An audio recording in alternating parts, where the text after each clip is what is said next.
বন্ধুরা, সবাই কেমন আছে? আজকে দুটো রেসিপি আছে। একটা আছে থানকুনি পাতার চটপটি।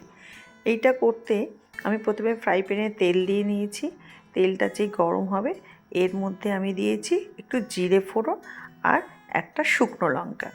এটা একটু ফোড়নটা ভাজা ভাজা হয়ে গেলে এতে ছোট ছোট করে আলু কেটে নিয়েছি। আলুগুলো ভালো করে ভেজে নেব, একদম লাল লাল করেই ভাজবো আর কি।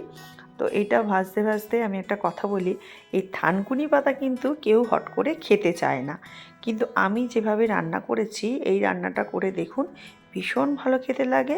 গরম ভাতে তো বলাই যায় না। দেখুন কি সুন্দর লাল লাল হয়েছে। এবার একটুখানি হলুদ দেব আর নুন দেব। এই দুটোকে দিয়ে ভালো করে নাড়াচাড়া করে একটু জল দিয়ে রেখে দিয়েছি।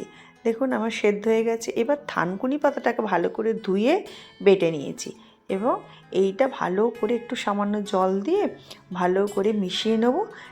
মিশিয়ে নিয়ে 2-3 মিনিটের মতো ফোটাতে হবে, যাতে এই থানকুনি পাতার সঙ্গে আমি এইটা আলুগুলো ভালো করে মিশে যায়।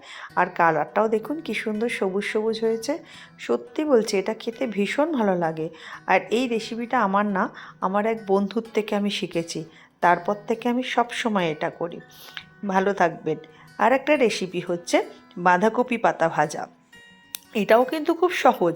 বাঁধাকপির পাতা নিয়েছি আর একটু তেল দিয়ে দিয়েছি। তেলের মধ্যে একটু দিয়েছি কাঁচা লঙ্কা আর কালো জিরে।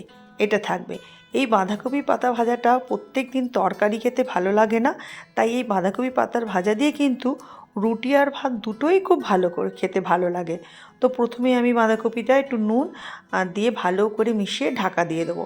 এটা কিন্তু অল্প তেলের মধ্যে আস্তে আস্তে ঢাকা দিয়ে দিয়ে রান্না করতে হবে। একটু দিয়ে দিলাম জিরে গুঁড়ো, একটু সামান্য চিনি। দেখুন কীরকম দেখতে লাগছে, ভালো লাগছে না? একবার বাড়িতে অবশ্যই ট্রাই করে দেখবেন কেমন খেতে লাগলে।